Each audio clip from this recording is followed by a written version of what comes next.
Welcome in, old friend Rob Thompson, San Antonio sports star. Which, Rob, I've had to remind myself 30 times since I texted you earlier that is the name of your station now. Because it's not. What? It's reflective of not only the talent in the building, but its presence in the city. Yeah, that's the name of the station, San Antonio Sports Star.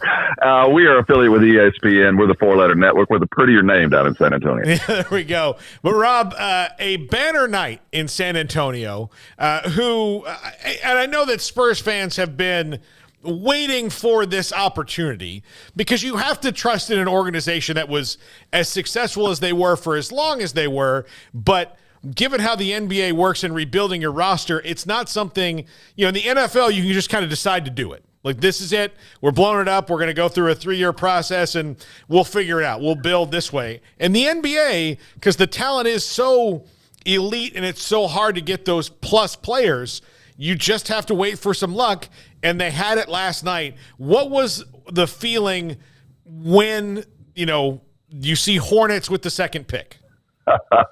Well, by the time we had gotten to the Hornets, or at least to pick 4, right as Detroit went off the board, I think most of the folks where I was, and it was a pretty rowdy atmosphere, was feeling pretty comfortable. Given the number of ping pong balls, we knew that was still in the bucket by the time we got there. Now, we had heard earlier that the way that they had lined up previous to the drawing, before the TV show had come on, had gone according to what previous draw had been done. They just were sitting in an order that was by the envelopes. And at that one, they were sitting 5th. And there was a strong possibility, according to what they saw, that it was going to end up at 5th. But yet again, for the 3rd time, the Spurs organization defied logic and got themselves the number 1 pick. This city is feeling awfully lucky right now. In fact, I would say that I was listening to one of my cohorts on the news side of things. He said, I haven't seen San Antonio this happy since prior to COVID. And it does feel kind of like that right now. This city is very much excited because we know from past experience exactly what this means to all of us. By the way, Rob, the last time I was in San Antonio, I was with you, and it was the first day of it. Yes, it was. You were. You know what? You were my last good day, Paul. Right. Yeah.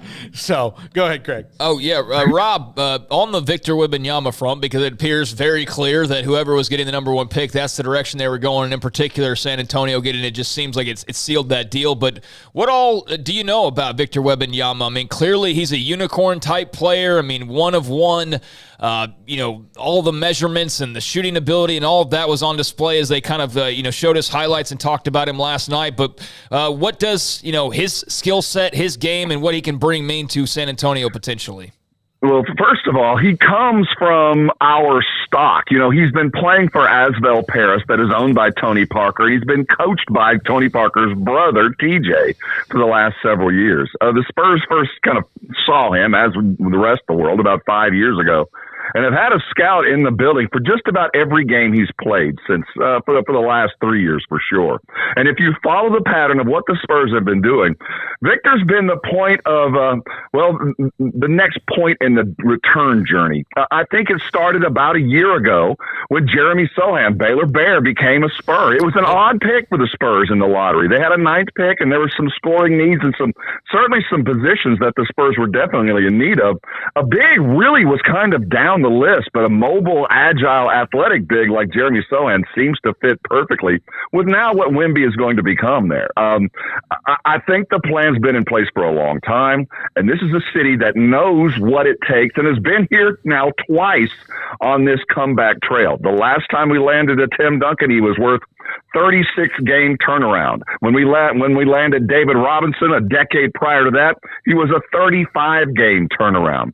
Spurs won 20 games last year. We don't quite expect that, but we do see ourselves in that playoff picture a lot sooner than we did yesterday.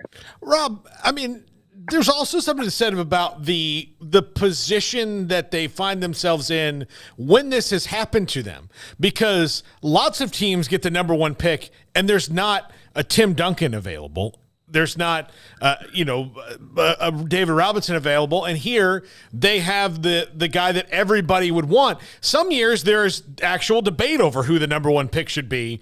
And the Spurs, all three times now that they've gotten it, they knew exactly who they were getting the minute that their name was called. The similarities between the previous two episodes of the Spurs and the lottery like this are uncannily the same. David, we felt like it was imminent. The record was terrible. The plan was there. It worked.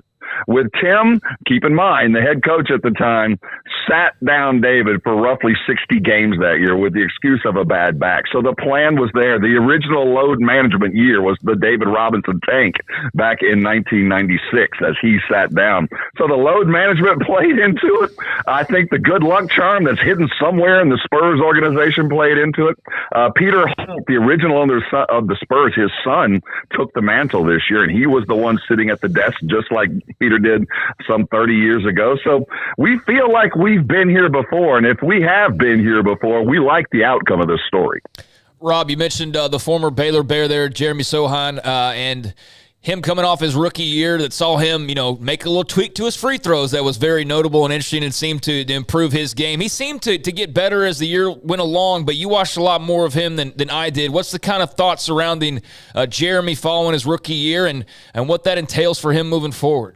A great question as far as Jeremy. We love him down here. He is a definite. We have this thing for the longest time. We call a guy, he's a Spur, and that's kind of a mentality thing more than it is a silver and black thing. And what Jeremy brought to the table is exhibited exactly in what you said. Can you imagine an NBA rookie, a lottery pick, being told by his coach, I want you to shoot the ball like you're in 8th grade. I want you to put the ball in a pizza box, and in front of 35,000 people, I want you to take a free throw like that and do that until I tell you to stop. And he continued to grow in that. He was born to do what he's been asked to do by Greg Popovich. And the pairing that we see coming up, it's not quite the Twin Towers of years past, but man, oh man, we certainly do see a little bit of David and Tim and Victor and Jeremy. We're excited. Rob, I would like to toot my own horn a little bit. When I was on your show last year, the day after the draft, there was, I don't know if it was your show or when I was on with Jason Layton. Oh, it was me. It was me. I was upset. I was like, man, I don't know. I've watched this guy play I bounce every dribble and get every rebound since he got here. And we'd been talking to him, actually, Craig and Smokey and I, for 2 full years, since he committed. Mm-hmm. And I said, this guy just feels like a Popovich guy. And to me, with Sohan, it did feel, I remember even talking to him before the draft, and I thought, if Greg Popovich gets in a room with this dude, like he's going to tell everyone, shut up, we're taking this guy. Like, it's not even going to be, they're not going to discussion. Every scout, no, this is my guy, because he just, like you said, he's a Spur. He has that mentality, and he was the spuriest guy in that draft, and it proved out. Pop has had a penchant. He certainly appreciates the European basketball player's mentality and all that goes. So when you hear what Jeremy Sohan has done, and we obviously know his history overseas, the Polish national team, the Belgian parents, everything that he did, and then you look at what Victor Wembanyama represents. His mother was a professional basketball player in France. His father was a long jumper, an Olympic quality long jumper. He was raised to play a sport, basketball being primary, on videotapes of the early 80s of Pete Maravich and Isaiah Thomas. So we've got this 7'1", 12-year-old dribbling the ball with a bunch of other guards and really being humiliated, as he tells the story, of just not being what he wanted to be because he was too big. And he kept working at it. And the legendary stories of him practicing and stopping practice and talking to and asking his coaches, why are we doing this and why do you want me to do this? Because he's a student of the game. It feels like not only is the body type and, as the modern NBA center there, but between the ears, that thing we can't grade seems to be right in place, as you just said it with Jeremy and all the other formers. He's a Spur. Now, the rest of the roster, Devin Vassell,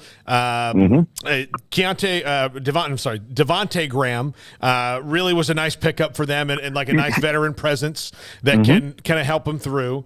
They need more help at guard, right? Would you say that's where the next move for them will be?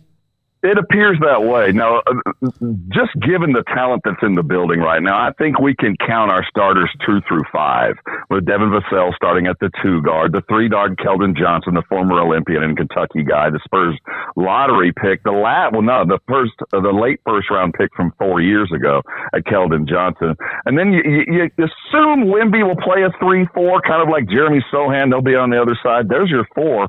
What's missing is a point guard. So I do think that's going to be in the offing. And as we get ready for this offseason and the new CBA deal, I think the Spurs are probably going to be looking for a mature, older point guard to help work with these younger guys. So I do expect the Spurs to be rather active in the trade market. As we sit right now, the Spurs have 11 players under the age of 23 on the roster. And look, I don't. It's hard to get back in it, but the Western Conference is as fluid as it's been in a long time for them as well to kind of make a move in year one, right? You see where the landscape is, and I think while it's not over, we can see the end of the Golden State run. LeBron, he's ending his run, and as soon as his boy gets through his year of college, he's going to follow him to wherever he lands. So I think the Lakers are, while they're still going to be okay, they're going to dip. Denver seems to be at their apex. I think the Spurs are getting the guys they need to start to make this run as the rest of the West starts to decline a bit and try to find their way. I think they're in a really good opportunity over the next 3 years to make some hay, probably a little bit quicker than they could have if the teams were as strong as they've been the last 2 years. Rob, thanks for hopping on. Always great to talk to you, buddy. Need to see you more often than just when we're at Super Bowls. True. We need to come down 35. Let's get me a gut pack and let's hang out and talk some Baylor Bears. Sounds great, Rob. Rob Thompson, San Antonio sports star, good friend of ours, long time.